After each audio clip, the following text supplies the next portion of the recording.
Hi friends, లలిత Krishna kitchens కి స్వాగతం. ఈరోజు ఈ వీడియోలో మనం ఎంతో రుచిగా ఉండే చట్నీ పొడి ఎలా తయారు చేసుకోవాలో తెలుసుకుందాం.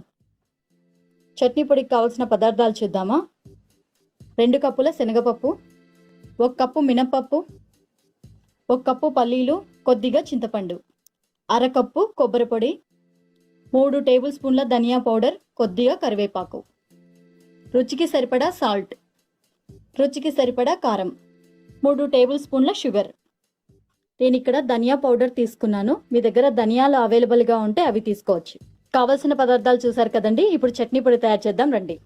ముందుగా స్టవ్ మీద కడాయి పెట్టుకొని మనం తీసుకున్న ఐటమ్స్ 1 బై 1 బాగా వేయించుకోవాలి. ముందుగా శనగపప్పు వేయించుతున్నాను.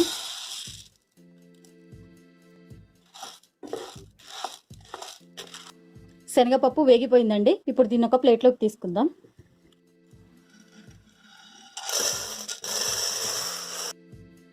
ఇప్పుడు ఇదే కడాయిలో మినపప్పును కూడా వేయించుకుందాం.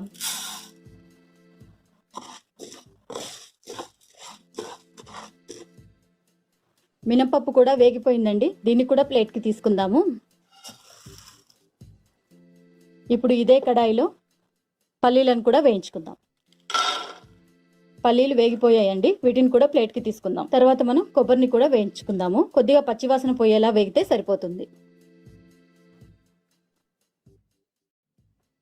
కొబ్బరి పౌడర్ కూడా వేగిపోయిందండి. ఇప్పుడు చింతపండును కూడా వేయించుకుందాం.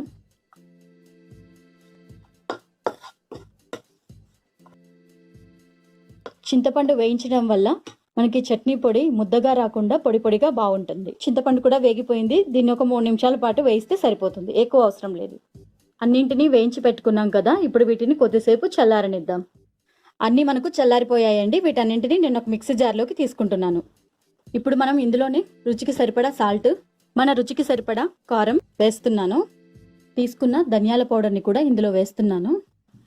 మీరు ధనియాలు తీసుకున్నట్లయితే వాటిని కూడా కొంచెం దోరగా వేయించుకోండి. నేను ఇందులో తీసుకున్న షుగర్ని కూడా వేస్తున్నాను. ఇప్పుడు ఈ మిశ్రమం మొత్తాన్ని మిక్సీలో పౌడర్లా గ్రైండ్ చేసుకుంటున్నాను. చట్నీ పొడిని నేను ఈ విధంగా గ్రైండ్ చేసుకున్నాను. నేను దీనిలో ఇప్పుడు పోపు వేసుకుంటున్నాను. ఇందులో కొద్దిగా ఆవాలు, కొద్దిగా జీలకర్ర, తీసుకున్న కరివేపాకు, కొద్దిగా ఎండుమిర్చి, కొద్దిగా ఇంగువ వేసి మిశ్రమం మొత్తాన్ని బాగా కలుపుకోవాలి. ఇంగువ వేయటం వల్ల మంచి సువాసన వస్తుంది. ఈ పోపుని ఇప్పుడు ఇందులో యాడ్ చేస్తున్నాను.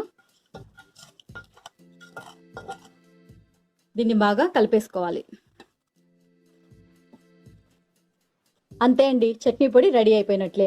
దీన్ని మనం దోశలోకి, ఇడ్లీలోకి, ఉప్మాలోకి, రైస్లోకి తీసుకోవచ్చు. చాలా బాగుంటుంది.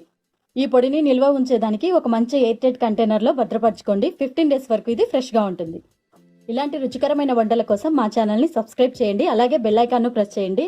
మా వీడియోస్ అన్ని మీకు నోటిఫికేషన్ రూపంలో వస్తాయి. మీరు కూడా ఈ చట్నీ పొడిని ట్రై చేసి ఎలా ఉందో టేస్ట్ నాకు కామెంట్ సెక్షన్లో తెలియజేయండి.